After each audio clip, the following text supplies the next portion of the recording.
Hi, my name is Cassandra Hall, and I'll be talking about globalization and women's rights in Latin America.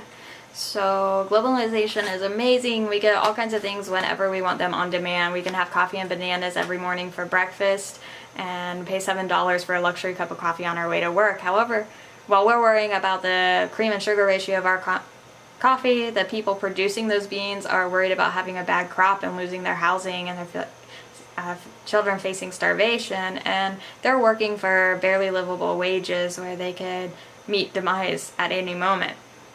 Another luxury item that we get from Latin American countries is our clothing, as there are many women working in these factories in overcramped spaces, overheated with poor air circulation, and they're not awarded adequate breaks or adequate income. They can't support their families on this. It's a barely survivable wage, and they're often locked in the factories until they meet certain quotas. So this is not the life of the Latin American woman I grew up admiring. I was exposed to more pop stars and salsa dancers, and the idea of the carnival woman being celebrated, which turns out that's actually just a celebration of the commodity of women.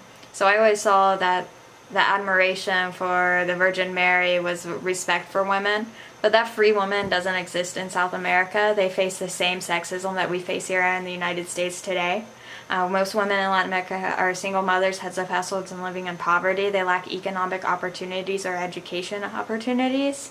When they do get jobs or careers, they only last a few years before they're replaced with younger, more beautiful women. And so how can women get out of this cycle of poverty? It can only come with access to education, economic opportunities, and rights to choice when it comes to birth control, tubal litigation, and abortion. But most importantly, it will take them earning the respect of the men that are currently controlling their lives. Seeing these women's lives in Latin America makes me wonder how few policy changes it would take in the United States for women to be in a similar position.